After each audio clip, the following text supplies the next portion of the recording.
Good morning everyone! At dahil nga nagsisimula na ang beer, yes, September na, no? And medyo lumalamig na ang hangin at ang weather natin ay medyo nahihilo pa rin ang ating kalikasan. Yes, dahil uulan, iinit. At dahil nga doon, usong-uso ang flu.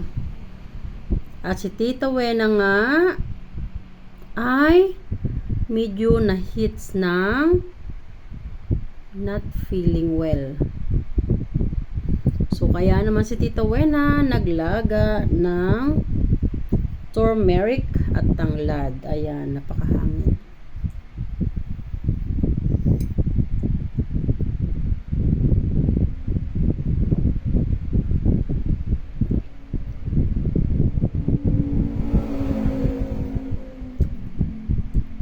Since yesterday, hindi na maganda yung pakiramdam ko. Kaya lang, I keep going.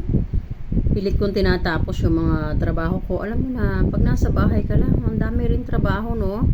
Mula dito sa ground floor hanggang sa second floor, araw-araw kailangan kong linisin, guys, kasi ang bahay ko ay tabing highway. And then, yung mga usok na binubuga ng sasakyan, buti na nga lang ang bahay ko palibot ng screen. And then, marami din akong halaman. So, yung mga dahon ng halaman ko, nasasangga yung mga usok, no? Mga gabok. So, hindi indirectly pumapasok sa bahay ko. Pero, kahit may screen na palibot ang bahay ko, hindi ko maintindihan. Ang dami pa ring gabok. At napaka-upgraded na talaga ng gabok, guys, no? Hindi na sila brown. Itim na sila. So, I cannot stand. Kaya, everyday talaga, no? I can count how many times I have to sweep the floor every day. So, magmamap na ako ng morning, afternoon, bago ako mag-shower, magmamap na ulit ako. Yes.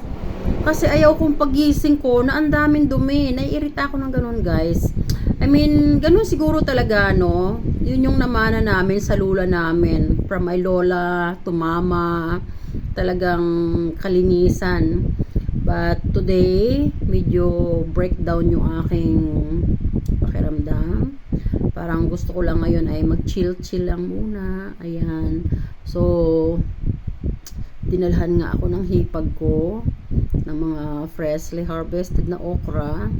Ayan. Mamaya-maya ilalagay ko yan sa igigisa ko sa pritong isda. Pero mayroon na akong ulam na niluto dyan. Pero ito ay gusto kong higupin ang sabaw. Pero niluto kong ulam para sa aking growing boy. Meron din ako dito mga sitaw. Ayan. Organic yan, guys. Kaya may mga kagat-kagat ng ano. Ayan. Pero organic siya. Yung hipag ko, yung asawa ng aking brother na sumunod sa akin, sobrang sipag. I mean, lahat naman ng hipag ko, masisipag sila, mga bait. Praise the Lord. Dahil binigyan niya kami ng mga bait na hipag. Guys, iingat kayo parati, ha. Ito yung gusto kong i-highlights.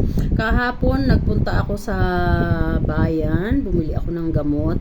Alam nyo, habang bumibili ako ng gamot doon sa hospital na nadaanan ko sa St. Peter, punong-puno ng pasyente hanggang na doon sa labas. Ang haba-haba na ng pila at talagang durog na durog yung puso ko. Matanda at bata, amoebiasis ang sakit, guys. Amoebiasis, pneumonia, flu. Guys, bibigyan ko kayo ng symptoms, no, ng amoebiasis at kung paano ito nakukuha. I'm a hospital workers, guys, for 17 years. Yes, bago ako nag-transfer sa 7-star spa sa Singapore, I've been working in the hospital for many years.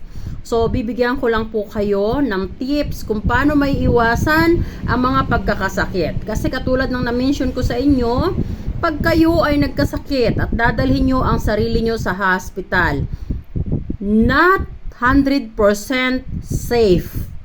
Not unless na kayo ay magaling makipag-usap sa mga hospital assistant or indirectly to the doctor. Pero minsan, they are not paying attention. Ito, malaking example to, no? Nung naka-admit ang brother ko, no, na aksidente siya, na fractured yung kanyang ribs, no? So, habang ako ay nagbabantay sa kanya, doon sa katabi naming room, may naghihingalo. May naghihingalo, siya ay mayroong pneumonia. And then, i-injectionan siya at yung pang i-inject sa kanya, kailangan nilang bilhin. Kasi hindi raw pasok sa PhilHealth, no? PhilHealth. So, wala silang pera. So, nakikiusap siya doon sa doktor na isama na lang doon sa babayaran na lang. Kasi kailangan nang i-inject para ma-absorb na ng body, no? Para kahit papano, mapatay na yung bakterya na pinanggagalingan ng pneumonia. And then, hindi magawa nung mga nurse, no, yung sinasabi nung nagbabantay dun sa pasyente. Guys, alam nyo, naawa ako, durog na durog ang puso ko sa ganun. Alam nyo guys, pagdating sa ganyan, mukha lang talaga ako maldita guys. Pag tinignan mo ako, mukha ako maldita. Pero yung mga ganyan pagkakataon, hindi ko yung kayang tiisin. Alam mo, ang ginawa ko, nagpunta ako sa ATM at nag-withdraw ako. Binigay ko na lang muna yung pambili ng pang-inject doon sa pasyente.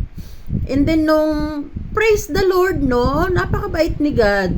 Dahil doon, alam nyo ba, yung brother ko, sabi ng doktor, estimated na makakatayo siya after 2 weeks. Pero the next day, after we pray, no, the night before he sleep, the next day, nakatayo na ang brother ko. Galing ng power ni God. Kaya, the more we do good thing to people, God will bless us more. Oo.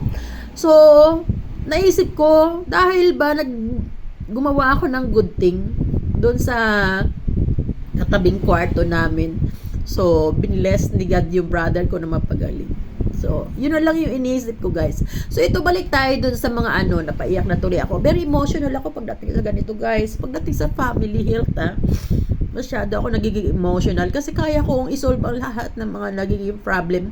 Pero once it comes sa family member ko, masyado ako mahina kasi ang lakas ko ay family member ko. Doon lang umiikot yung buhay ko. Mahal na mahal ko ang pamilya ko guys. Masyado lang ako stricta sa lahat kasi ako ang breadwinner. Kumbaga, ayoko nagkakasakit ang lahat. Gusto ko good health lang. Okay lang kami kahit normal lang ang buhay basta nakaka-survive. Pero ayoko nang may sakit. Lalo na nung ako'y nasa abroad pa, ayoko nang may sakit guys. Kasi hospital workers nga ako. And then, dito sa Pilipinas, nag-train ako dito, no? Nung ako ay caregiver pa, nag-affiliate ako sa hospital. So, alam ko na they are not so attentive. So, kaya pinag-iingat ko ang lahat ng mga family member ko. But, praise the Lord, wala nang nagkakasakit kasi masyado kaming maingat. And then kahapon nga mayroong doon may nakapila sa pasilyo na naghihintay ng wala na silang mahigaan dun sa hospital, no? Wala nang bakante kasi sobrang dami ng may amoebiasis. So, ang amoebiasis guys, take note ha, nanggagaling po ito, pwedeng makuha sa mga exposed na food. Yung mga food na naka-expose and then sa mga lutuan din, mga drinks na naka-expose, no? Kaya, i-avoid po natin na magbibili ng mga palapalamig dyan sa labas, yung mga barbecue. Minsan, pag bumili ka ng barbecue, nakita mo may mga bangaw, no? Yung pong langaw, once na dumapo yan sa pagkain, yung ipot po niyan ay nagiging uod, no? Nagiging uod yun, ang tawag doon ay tilis, no? Siyempre, napakataas na type ng bacteria nyo na magkukause ng pagkakasakit. At yun naman pong flu, pag yung masyadong nalamigan yung likod nyo, napawisan at bumalik ulit sa pangangatawan natin. So, kaya ingat parati. Ayan, gusto ko pa sanang i-share sa inyo, marami pa, para kayo may pag-ingat, pero mahaba na yung aking video, baka hindi tanggapin ni Facebook. Salamat ng marami, and may the Lord bless each of every one of us. I love you all and thanks for watching.